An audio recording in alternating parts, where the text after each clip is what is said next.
Poland एक आर्थिक दिग्गज बनता जा रहा है। यह कभी यूरोप के सबसे गरीब देशों में से एक था, लेकिन अब यह शीर्ष 20 अर्थव्यवस्थाओं में शामिल है। वैश्विक स्तर पर पोलैंड यूरोप में सबसे तेज विकास दर दर्ज कर रहा है, जबकि अन्य देश ठहराव में हैं। इसका परिणाम है कि पोलैंड यूरोपीय संघ में शक्ति केंद्र बन रहा है। यह अपने पैसे से नाटो में तीसरी सबसे बड़ी सेना बना रहा है ताकि रूस के खिलाफ संतुलन बना सके। तो चलिए देखते हैं कि इस देश में क्या हो रहा है और यह इतना महत्वपूर्ण क्यों हो सकता है।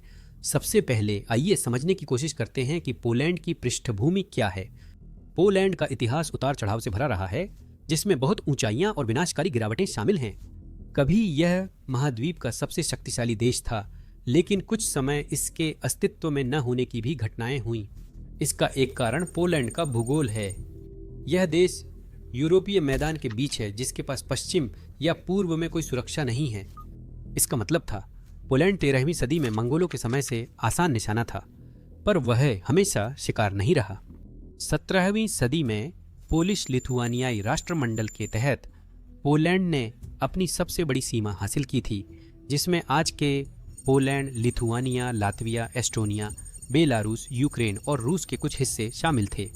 3,90,000 वर्ग मील क्षेत्रफल और 1.2 करोड़ आबादी के साथ यह तब यूरोप के सबसे बड़े और आबादी वाले देशों में था। आर्थिक रूप से भी राष्ट्रमंडल अपने मजबूत कृषि और कच्चे माल के निर्यात के कारण अपेक्षाकृत समृद्ध था। अपने अनाज निर्यात के कारण इसे यूरोप की ब्रेड बास्केट भी कहा जाता था और यह लकड़ी का भी प्रमुख निर्यातक था। यह सिर्फ यह दिखाता है कि पोलैंड के पास वास्तव में कितनी क्षमता है, जो आज भी उसके पास है। हालांकि शक्ति और समृद्धि का यह दौर ज्यादा समय तक नहीं चला। उत्तर पश्चिम में प्रूसियन, दक्षिण में ऑस्ट्रियन और पूर्व में रूसी पोलैंड की ताकत को पसंद नहीं करते थे। उन्होंने देश पर दबाव बनाया जब तक वह पूरी तरह बिखर नहीं गया। 1795 से 123 साल तक पोलैंड तीनों के बीच बंटा रहा और उसका अस्तित्व नहीं था। पोलैंड की अर्थव्यवस्था मिश्रित थी। पश्चिमी क्षेत्र, टोल्पुक क्षेत्र, जो प्रूसियन व जर्मन साम्राज्य के अधीन था, आधुनिक और औद्योगिक हो गया था। रूस और ऑस्ट्रिया के कब्जे वाले क्षेत्रों में पोलैंड बहुत गरीब रहा। विभाजन का सबसे बुरा हिस्सा प्रथम विश्व युद्ध था, जब देश केंद्रीय शक्तियों और मित्र देशों में बंट गया और सीधी युद्ध रेखा पर आ गया। पोलैंड को भारी जान माल का नुकसान हुआ और आर्थिक तबाही भी बहुत गंभीर थी।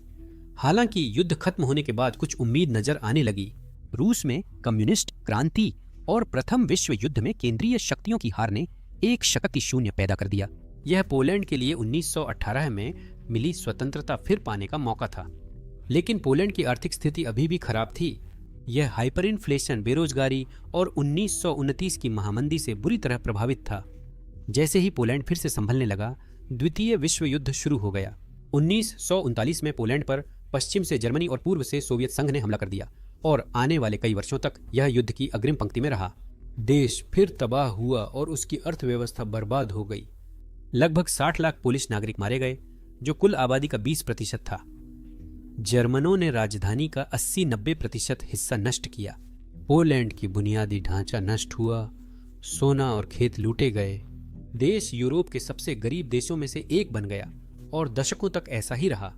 पश्चिमी यूरोप मार्शल प्लान से जल्दी उबर गया, जबकि पोलैंड सोवियत उपग्रह राज्य बनकर कम्युनिस्ट शासन में आ गया। देश कॉमिक कॉन का हिस्सा बना नहीं, वह कॉमिक बुक एक्सपो नहीं, बल्कि मॉस्को द्वारा चलाया जाने वाला council of mutual economic assistance था। इसने देश को केंद्रीकृत औद्योगिक अर्थव्यवस्था बना दिया। पोलैंड ने औद्योगिक मशीनरी, जहाज और ऑटोमोबाइल बनाना शुरू किया। इससे आर्थिक विकास हुआ और पोलैंड फिर से अपनी पूर्व युद्ध स्थिति में आ गया। 1970 के दशक में पोलैंड भी केंद्रीकृत योजनाबद्ध अर्थव्यवस्थाओं जैसी समस्याओं से जूझने लगा। राज्य के स्वामित्व वाले उद्यम बेहद अक्षम थे और सिर्फ सरकारी सब्सिडी से ही चल रहे थे। सरकार ने मजदूरी ऊंची रखी, लेकिन जरूरी चीजों की भारी कमी थी, जो 1980 के दशक में और बढ़ गई। सरकार कर्ज संकट और हाइपर इन्फ्लेशन से जूझ रही थी। लोग बुनियादी चीजों के लिए घंटों लाइन में लगते थे। इसका परिणाम यह हुआ कि पोलैंड में कम्युनिस्ट शासन कमजोर पड़ गया और राजनीतिक विरोध बढ़ता गया, मुख्य रूप से सॉलिडेरिटी आंदोलन से। 1989 में पोलैंड की कम्युनिस्ट सरकार गिर गई और गैर कम्युनिस्ट सरकार आई। अब इस समय तक पोलैंड यूरोप के सबसे गरीब देशों में से एक था। 1990 में अंतर्राष्ट्रीय मुद्रा कोष के अनुमान के अनुसार पोलैंड की प्रति व्यक्ति सकल घरेलू उत्पाद अमेरिकी डॉलर 1634 थी। वहीं फ्रांस, जर्मनी और यूनाइटेड किंगडम जैसे यूरोपीय देशों की प्रति व्यक्ति सकल घरेलू उत्पाद अमेरिकी डॉलर 20,000 से ज्यादा थी। सवाल था, पोलैंड वह अंतर कैसे पाट सकता था? पोलैंड को अपनी कमांड अर्थव्यवस्था को मुक्त बाजार में बदलना था। इसीलिए इसे शॉक थेरेपी कहते हैं, क्योंकि यह करना बहुत मुश्किल है। पूर्व कम्युनिस्ट देश व्यापार खोलते और सब्सिडी घटाते हैं तो सरकारी उद्यम प्रतिस्पर्धा की कमी के कारण ढह जाते हैं। इसका मतलब है कि लाखों लोग अपनी नौकरियां खो देते हैं और गरीबी में चले जाते हैं, क्योंकि यह इतना मुश्किल है। यह ज्यादातर पोस्ट सोवियत देशों में असफल रहा। 1990 के दशक में रूस, यूक्रेन, कजाकिस्तान, जॉर्जिया और आर्मेनिया में आर्थिक संकट ने मध्य वर्ग को दिवालिया कर दिया था। कुछ ओलिगार्क्स ने अपनी अर्थव्यवस्थाओं पर कब्जा कर शक्तिशाली एकाधिकार बनाए जो आज भी हैं। हालांकि पोलैंड ने इससे बचने में कामयाबी हासिल की। 1990 में पोलैंड ने बाल्सेरोविच शॉक थेरेपी योजना शुरू की थी। 35 साल बाद हम कह सकते हैं कि यह किसी पोस्ट कम्युनिस्ट देश का सबसे अच्छा परिवर्तन था। इसके कारण भी हैं। पोलैंड बाकी पूर्वी ब्लॉक देशों से कम कम्युनिस्ट था, क्योंकि अधिकतर कृषि भूमि निजी स्वामित्व में थी। इससे अर्थव्यवस्था संक्रमण में भी चलती रही और पोलैंड ने राज्य संपत्तियां कुछ धन कुबेरों को बेचने से बचा ली। पोलिश सरकार ने कई राज्य संपत्तियां राष्ट्रीय निवेश कोष NIF में डाली। कुल मिलाकर इन NIF में 500 से ज्यादा बड़ी मध्यम कंपनियां थीं। ये कोष नए स्थापित वार्सो स्टॉक एक्सचेंज में सूचीबद्ध हुए थे और हर नागरिक को शेयर खरीदने के लिए वाउचर मिला था। इस बीच निजी क्षेत्र को पूरी आजादी मिल गई। निजी व्यवसायों को प्रतिस्पर्धा की अनुमति मिली और सरकारी उद्यमों की सब्सिडी बंद हुई। 2001 तक निजी क्षेत्र GDP का 70% था और सरकारी क्षेत्र की जगह लेकर नए रोजगार दिए। इसके अलावा पोलैंड को पश्चिमी देशों से जबरदस्त समर्थन मिला, जो किसी भी अन्य पूर्व कम्युनिस्ट देश की तुलना में बेमिसाल था। Paris club, London club, IMF, world bank और यूरोपीय संघ ने कर्ज माफी और आर्थिक सहायता देने के लिए कदम उठाया। वे साफ तौर पर चाहते थे कि पोलैंड पश्चिमी देशों में शामिल हो और वे इसमें सफल भी हुए। हालांकि औसत से बेहतर बदलाव हुआ, लेकिन यह बिना संघर्ष के नहीं था। शुरुआत में सरकारी उद्योग टूटने से पोलैंड आर्थिक मंदी में फंस गया। 1990 में मुद्रास्फीति दर 568% तक पहुंची और कई सालों तक ऊंची रही। 1994 में बेरोजगारी दर 15% थी और 2002 के आर्थिक संकट में यह 20% तक पहुंच गई। करोड़ों लोगों का जीवन स्तर अस्थायी रूप से गिरा और श्रमिक वर्ग में साम्यवादी विचारधारा लौट रही थी। पोलैंड की अर्थव्यवस्था तेजी से बढ़ी। GDP 1990 में 66 अरब डॉलर से बढ़कर 10 साल बाद 173 अरब डॉलर हो गया। अब आखिरकार आम लोगों को इस आर्थिक वृद्धि का लाभ मिलने लगा और साम्यवाद की वापसी की कल्पना भी असंभव हो गई। और उस समय तक पोलैंड यूरोपीय संघ में शामिल होकर एक और बड़ी छलांग लगाने वाला था। पोलैंड ने 1991 में यूरोपीय समझौते पर हस्ताक्षर किए और 1994 में यूरोपीय संघ की सदस्यता के लिए आवेदन किया। 10 साल बाद 2004 में पोलैंड आधिकारिक रूप से यूरोपीय संघ का सदस्य देश बन गया। इसका पोलिश अर्थव्यवस्था पर बहुत बड़ा प्रभाव पड़ा। सदस्य बनने के 4 साल के भीतर पोलैंड की GDP 256 अरब डॉलर से बढ़कर 500 अरब डॉलर से भी ज्यादा हो गई और तब से यह लगातार बढ़ रही है। पोलैंड को यूरोपीय संघ के साथ मुक्त व्यापार से बहुत फायदा होता है। पोलैंड के 70% से ज्यादा निर्यात यूरोपीय संघ के देशों में जाते हैं। पोलैंड अपनी आर्थिक क्षमता के हिसाब से सबसे अधिक व्यापार करने वाले देशों में है। पोलैंड का व्यापार से GDP अनुपात 1995 में 44% से बढ़कर अब 110% से अधिक हो गया है। इसका कारण काफी सरल है। पोलैंड को 20 ट्रिलियन डॉलर के विशाल यूरोपीय संघ बाजार तक बिना किसी टैरिफ या कस्टम्स के फ्री एक्सेस मिलता है। यूरोपीय संघ के अनुसार पोलैंड में मजदूरी कम है। जर्मनी में लोग औसतन लगभग 52,000 यूरो की सकल सैलरी कमाते हैं। पोलैंड में औसतन सालाना 22,000 यूरो से भी कम कमाई होती है। इसी कारण यह यूरोप को सामान या सेवाएं देने के लिए उपयुक्त जगह है। एक और फायदा यह है कि पोलैंड की सीमा सीधे यूरोप की सबसे बड़ी अर्थव्यवस्था जर्मनी से लगती है, जिसकी GDP 45 ट्रिलियन डॉलर है। वारसो से बर्लिन तक ड्राइव करने में सिर्फ 6 घंटे लगते हैं। इसीलिए इन दोनों देशों के बीच व्यापार करना बहुत आसान है। पोलैंड को सिर्फ मुक्त व्यापार नहीं बल्कि कोहेजन फंड के तहत यूरोपीय संघ से निवेश भी मिलता है। यूरोपीय संघ गरीब सदस्य देशों को अमीर देशों जैसे जर्मनी, फ्रांस, नीदरलैंड से मिले पैसे से सहायता देता है। इस सहायता के लिए पात्र होने के लिए जिन देशों को पैसा मिलता है उनकी प्रति व्यक्ति औसत सकल आय यूरोपीय संघ की औसत आय के 90% से कम होनी चाहिए और पोलैंड इस श्रेणी में आता है। इसका उद्देश्य सदस्य देशों में सहयोग के लिए सबको बराबरी पर लाना है। अमीर देशों को गरीब देशों में आर्थिक विकास से फायदा होगा क्योंकि वे ज्यादा व्यापार कर सकते हैं। पोलैंड को अब तक सभी सदस्य देशों में सबसे ज्यादा यूरोपीय संघ की निधि मिली है। कुल मिलाकर हम 20 साल में 261 अरब यूरो, करीब 300 अरब डॉलर की बात कर रहे हैं, ताकि आपको पैमाना समझ आए। यह राशि मार्शल योजना से भी ज्यादा है, जो द्वितीय विश्व युद्ध बाद पश्चिमी यूरोप के पुनर्निर्माण में लगी थी। मुद्रास्फीति के बावजूद पोलैंड ने इन पैसों से बुनियादी ढांचे, शिक्षा और आधुनिकीकरण में निवेश किया, जिससे देश बदल गया। 1990 में पोलैंड में हाईवे लगभग नहीं थे। अब उसके पास यूरोपीय हाईवे सिस्टम से जुड़ा बड़ा नेटवर्क है। अब पोलैंड की शिक्षा का स्तर विकसित देशों के Organisation for Economic Cooperation and Development औसत से भी ऊपर है और यह पश्चिमी यूरोप के बराबर है। पोलैंड ने यूरोपीय संघ की फंडिंग का इस्तेमाल इनोवेशन हब शुरू करने और स्टार्टअप्स को फंड देने के लिए भी किया है। अब तक हमने पोलैंड के लिए यूरोपीय संघ में शामिल होने के सिर्फ फायदों की ही चर्चा की है। हालांकि यह पोलैंड की अर्थव्यवस्था के लिए फायदेमंद रहा है, लेकिन कई समस्याएं भी हैं। पोलैंड को यूरोपीय संघ में प्रवास की बड़ी समस्या है, खासकर फ्री वर्क एग्रीमेंट के तहत।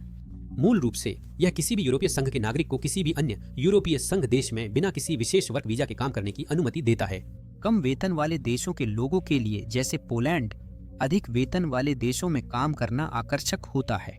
इसमें कृषि, निर्माण क्षेत्र के लोग और उच्च शिक्षित डॉक्टर, इंजीनियर भी शामिल हैं। इससे पोलैंड में ब्रेन ड्रेन होता है, जिससे आर्थिक वृद्धि को नुकसान होता है।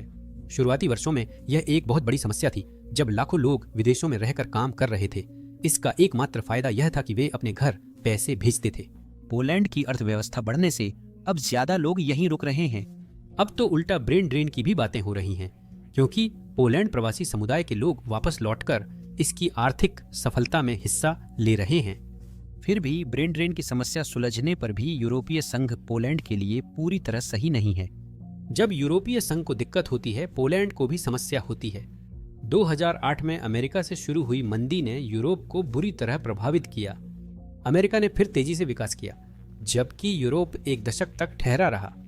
मुख्य यूरोपीय अर्थव्यवस्थाओं ने 2022 में विकास दिखाना शुरू किया। पोलैंड पर असर पड़ा, क्योंकि उसकी विकास प्रणाली यूरोप पर निर्भर थी और यूरोप में विकास न होने से पोलैंड भी रुक गया। 2008 में पोलैंड की जीडीपी 536 अरब डॉलर थी।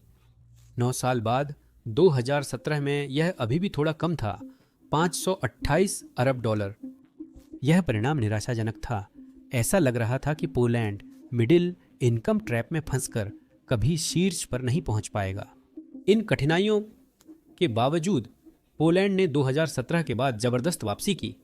2017 से 2024 तक पोलैंड की जीडीपी 528 अरब डॉलर से बढ़कर 914 अरब डॉलर हो गई है, जो कि एक जबरदस्त छलांग है। पोलैंड की जीडीपी भी देखने लायक है। खरीद शक्ति क्षमता के अनुसार पोलैंड में चीजों की कीमत यूरोप की तुलना में कम है, इसलिए $1 में ज्यादा सामान मिलता है। वहां ज्यादा मिलता है। अगर आप इस अंतर को ध्यान में रखें तो पोलैंड की जीडीपी पहले ही $2 ट्रिलियन तक पहुंच चुकी है। खरीद शक्ति क्षमता के अनुसार पोलैंड की प्रति व्यक्ति जीडीपी $55,000 है। यह जापान से थोड़ा आगे और बड़ी यूरोपीय अर्थव्यवस्थाओं के करीब है। इस समृद्धि का बड़ा हिस्सा पिछले 8 सालों में आया है। इसके कई कारण हैं। सिर्फ यूरोपीय संघ में शामिल होना वजह नहीं है। स्पष्ट रूप से कुछ चीजें पोलैंड को बाकी यूरोप से अलग बनाती हैं और यह उन कुछ देशों में से एक है जो लगातार बढ़ रहा है। एक चीज है विनिर्माण में लगातार वृद्धि। 2023 में पोलैंड का विनिर्माण उत्पादन 136 अरब डॉलर रहा, जो उसकी जीडीपी का लगभग 20% है। यह जर्मनी के सफल विनिर्माण मॉडल की नकल है, जिसने उसे दुनिया का तीसरा सबसे बड़ा निर्यातक बनाया। पोलैंड में अब ऑटोमोटिव उद्योग तेजी से बढ़ रहा है, जहां फिएट, फॉक्सवैगन और टोयोटा जैसी कंपनियां पार्ट्स बनाती और असेंबल करती हैं। पोलैंड अब अधिक मशीनरी, उपकरण, धातु उत्पाद और रसायन बना रहा है। यह घरेलू उपकरणों व फर्नीचर का प्रमुख निर्यातक है। पोलैंड के अधिकतर उत्पाद यूरोप में जाते हैं, जिससे यह क्षेत्रीय विनिर्माण केंद्र बन गया है। यूरोपीय बाजार की मुक्त पहुंच पोलैंड को चीन पर बढ़त और कम श्रम लागत इसे जर्मनी से अधिक प्रतिस्पर्धी बनाती है। पोलैंड यूरोप के बाकी हिस्सों में जो दूसरी चीज निर्यात करता है वह सेवाएं हैं, जिनमें ज्यादातर टेक और बिजनेस सेवाएं शामिल हैं। आईटी और आईसीटी अकेले ही पोलैंड की जीडीपी का 8% हिस्सा बनाते हैं। पोलैंड ने मजबूत एसटीईएम शिक्षा पर ध्यान दिया है, जिससे कई डेवलपर्स, इंजीनियर्स और डेटा एनालिस्ट्स तैयार हुए हैं और अच्छे परिणाम मिले हैं। यह पश्चिमी टेक कंपनियों के लिए आउटसोर्सिंग का आदर्श स्थान बन गया है। यह स्थिर देश है जहां विशेषज्ञता और यूरोपीय संघ तक पहुंच है, लेकिन समकक्ष देशों की तुलना में वेतन कम है। इसी कारण गूगल, माइक्रोसॉफ्ट और अमेजन यहाँ निवेश कर रहे हैं ताकि इसे यूरोपीय टेक्नोलॉजी हब बनाएं। लेकिन ये सिर्फ टेक्नोलॉजी तक सीमित नहीं है। पोलैंड यूरोपीय बाजार में अकाउंटिंग, एचआर, कस्टमर सर्विस समेत कई क्षेत्रों में काम कर रहा है। पोलैंड में अब लगभग 2.3 करोड़ लोग बिजनेस सर्विसेज में काम कर रहे हैं और वे 2024 में $40 अरब से ज्यादा का निर्यात कर रहे हैं। निर्माण और बिजनेस सर्विसेज में वृद्धि विदेशी कंपनियों के भारी निवेश से हो रही है। पोलैंड मध्य और पूर्वी यूरोप में एफडीआई के लिए नंबर 1 गंतव्य है और पूरे यूरोप में 6ठे स्थान पर है। इसके आकार को देखते हुए यह बहुत ही प्रभावशाली है। अधिकांश निवेश यूरोपीय देशों से, खासकर नीदरलैंड्स, जर्मनी और लक्जमबर्ग से आ रहा है। यह नियर शोरिंग ट्रेंड है, जिसमें कंपनियां अनिश्चितता के चलते अपने बाजारों के पास सामान और सेवाएं देना चाहती हैं। अमेरिका के लिए ज्यादातर नियर शोरिंग मैक्सिको जाती है, लेकिन यूरोपीय संघ के लिए पोलैंड सबसे अच्छा स्थान है। सिर्फ कम वेतन के कारण नहीं, बल्कि इसलिए भी क्योंकि पोलैंड का वित्तीय क्षेत्र अच्छी तरह विकसित है। पोलैंड की कई बड़ी कंपनियां, बैंक और निवेश फर्में हैं जो देश में निवेश को आसान बनाती हैं। इनमें से अधिकतर निवेश निर्माण कार्य में जा रहा है, जो पोलैंड की अर्थव्यवस्था का बड़ा हिस्सा है। कंपनियां घर, कार्यालय और औद्योगिक सुविधाएं बना रही हैं। सरकार सड़कों, रेलवे और ऊर्जा पर भारी खर्च कर रही है। कुल मिलाकर पोलैंड में निर्माण क्षेत्र में 10 लाख से भी ज्यादा लोग काम करते हैं। अगले साल निर्माण क्षेत्र अमेरिकी डॉलर 110 अरब से बढ़कर जीडीपी का 10% से अधिक होगा। यह अन्य देशों से काफी बड़ा है। यूट्यूब ने अभी अभी एक चौंका देने वाली घोषणा की है। यह क्रिएटर्स को हर दिन $64 मिलियन दे रहा है। क्यों? असल में क्योंकि यूट्यूब के पास क्रिएटर्स कम हैं। इसी वजह से आप अपने होम पेज पर ऐसे वीडियो देखते हैं जिनके 1000 से भी कम व्यूज होते हैं, जैसे कि ये वाला। अब जाहिर है, इसका मतलब ये नहीं है कि हर किसी को चैनल शुरू कर देना चाहिए, लेकिन अगर आपने कभी यूट्यूब चैनल शुरू करने के बारे में या इस तरह का बिना चेहरे वाला यूट्यूब चैनल शुरू करने के बारे में सोचा है, तो अब बिल्कुल सही समय है। यूट्यूब अब नए और छोटे चैनलों को ज़्यादा बढ़ावा देते हुए क्रिएटर्स को रोज करोड़ों रुपए दे रहा है। मुझे पता है कि कई लोग सोचते हैं कि शुरुआत कैसे करें और चैनल कैसे बढ़ाएं। हमें ऐसे सवाल आपके ईमेल्स में मिलते रहते हैं, इसलिए हमने अपनी यूट्यूब सलाह एक जगह जमा करने का फैसला किया है। ट्रेनिंग बूट कैंप, वो भी बिल्कुल मुफ्त। अगर आप अपना यूट्यूब चैनल शुरू करना चाहते हैं तो डिस्क्रिप्शन के लिंक या स्क्रीन पर साइन अप नाउ पर क्लिक कर बूट कैंप के लिए साइन अप करें, क्योंकि दुर्भाग्यवश यूट्यूब वीडियो की तरह नहीं, बूट कैंप एक जूम कॉल की तरह है, इसलिए इसमें सिर्फ 100 लोगों की ही जगह है। ठीक है, अब वापस वीडियो पर चलते हैं। डिफेंस इंडस्ट्री का भी जिक्र जरूरी है। रूस और बेलारूस के पास संवेदनशील स्थिति के कारण पोलैंड को मजबूत रहना पड़ता है, जिसका असर उसकी अर्थव्यवस्था पर भी होता है। पोलैंड की सबसे बड़ी डिफेंस कंपनी पीजीजेड तेजी से बढ़ रही है। इस साल रक्षा बजट 47% जीडीपी करीब $45 अरब है, जिससे यह वृद्धि हो रही है। बहुत सारा पैसा विदेश से उपकरण खरीदने में खर्च हो रहा है, लेकिन पोलैंड अंततः प्रमुख क्षेत्रों में आत्मनिर्भर बनना चाहता है। निस्संदेह वह यूरोप के लिए प्रमुख हथियार निर्यातक बनना चाहता है। अगर हम भविष्य देखें तो सवाल है, क्या पोलैंड आगे बढ़ेगा? पोलैंड के 2030 तक तेजी से बढ़ने और जीडीपी के $13 ट्रिलियन तक पहुंचने की उम्मीद है, लेकिन सतह के नीचे अभी भी समस्याएं हैं। एक समस्या है क्षेत्रीय असमानताएं, जो राजनीतिक स्थिरता को कमजोर कर सकती हैं। वारसो का महानगरीय क्षेत्र देश का सबसे अमीर क्षेत्र है, जहां प्रति व्यक्ति जीडीपी अमेरिकी डॉलर 40,000 से अधिक है। पोलैंड के सबसे गरीब इलाकों में प्रति व्यक्ति जीडीपी करीब अमेरिकी डॉलर 15,000 है। देश में विकास समान रूप से नहीं हो रहा। समृद्ध क्षेत्र गरीब क्षेत्रों से तेज बढ़ रहे हैं। स्थिति इतनी खराब है कि लोग पोलैंड ए बड़े शहर और पोलैंड बी ग्रामीण पश्चिम पूर्व की बात करते हैं। जब लोग अलग दुनियाओं में रहते हैं तो ये अच्छा संकेत नहीं। पोलैंड का बढ़ता राष्ट्रीय कर्ज भी बड़ी चिंता है। अभी पोलैंड का कर्ज से जीडीपी अनुपात 54% है, लेकिन यह तेजी से बढ़ रहा है। पिछले साल सरकार का घाटा जीडीपी का 66% हो गया, जिसका कारण बढ़ता रक्षा बजट था। यह टिकाऊ नहीं है, इससे कर्ज तेजी से बढ़ेगा। 2030 तक पोलैंड का कर्ज से जीडीपी अनुपात पहले ही 70% तक पहुंच सकता है। यह यूरोपीय संघ के औसत से अधिक है। ब्याज भुगतान बढ़ने से पोलैंड को सरकारी खर्च कम करना पड़ सकता है। सरकारी खर्च जीडीपी वृद्धि में अहम रहा है, इसलिए आर्थिक वृद्धि धीमी हो सकती है। एक और बड़ी बाधा पोलैंड का जनसांख्यिकीय संकट है। देश में यूरोप की सबसे खराब प्रजनन दर है, जो सिर्फ 1.1 है। यह दर 2.1 के केवल आधी है। पिछले साल पोलैंड में सिर्फ 2,50,000 जन्म हुए, जो द्वितीय विश्व युद्ध के बाद सबसे कम है। जनसंख्या 6 साल घटती रही। 2024 में 10,000 की कमी आई। पोलैंड तेजी से बूढ़ी होती आबादी और जनसंख्या गिरावट झेल रहा है। अगले 10 साल में पोलैंड जनसांख्यिकीय समस्याओं के चलते 2.1 करोड़ श्रमिक खो सकता है, जो मौजूदा कार्यबल का करीब 126% है। पोलैंड की जीडीपी को 6-8% तक नुकसान हो सकता है और आगे स्थिति और बिगड़ सकती है। 2060 तक पोलैंड की आबादी 3.7 करोड़ से घटकर 2.7 करोड़ हो सकती है और सदी के अंत तक पोलैंड में सिर्फ 1.9 करोड़ लोग ही बच सकते हैं। अब कहना मुश्किल है कि अर्थव्यवस्था पर इसका क्या असर होगा, क्योंकि ऑटोमेशन भी है, लेकिन यह अच्छा नहीं हो सकता। पोलैंड में ज्यादा बुजुर्ग होंगे, जिन्हें पेंशन और स्वास्थ्य सेवा से सहारा देना होगा। पोलैंड में अन्य देशों की तुलना में कम कामगार और उपभोक्ता होंगे। इन समस्याओं के चलते पोलैंड पश्चिमी यूरोप के विकास स्तर तक पहुंचकर ठहर सकता है। फिर भी हमें पोलैंड को विश्व मंच पर अप्रासंगिक खिलाड़ी नहीं मानना चाहिए।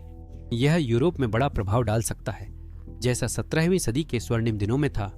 पोलैंड अब भी मध्य और पूर्वी यूरोप में नेतृत्व का आदर्श विकल्प है। बाल्टिक देश, चेकिया, स्लोवाकिया, हंगरी, रोमानिया, बुल्गारिया जैसे देशों को लगता है कि वे पश्चिम और पूर्व के बीच फंसे हुए हैं। अपनी आर्थिक बढ़त के साथ पोलैंड इन देशों को एकजुट करने में अग्रणी है। 2015 में 3 सीज इनिशिएटिव शुरू हुआ, जो बाल्टिक, एड्रियाटिक और ब्लैक सागर तक के देशों को जोड़ता है। इसमें कई सदस्य शामिल हैं, जिसमें यूक्रेन और मोल्दोवा साझेदार हैं। इसका मकसद देशों के बीच खासकर आर्थिक सहयोग बढ़ाना है। वाया कार्पाथिया पूर्वी यूरोप को लिथुआनिया से ग्रीस तक रेलवे से जोड़ रहा है। पूर्वी यूरोप से घनिष्ठ एकीकरण भविष्य में पोलिश अर्थव्यवस्था के लिए बड़ा अवसर बन सकता है।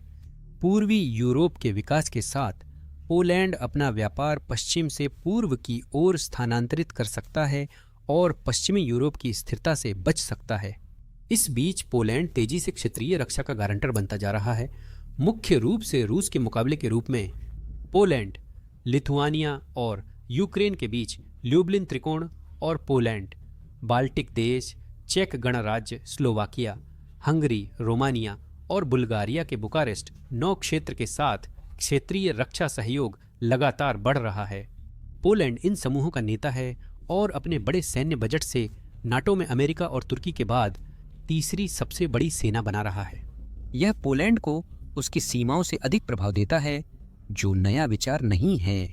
जब प्रथम विश्व युद्ध समाप्त हुआ तो पोलिश राजनेताओं ने इंटरमैरियम की योजना बनाई, जो इन 3 समुद्रों के बीच एक महासंघ था, जिसका नेतृत्व पोलैंड करता।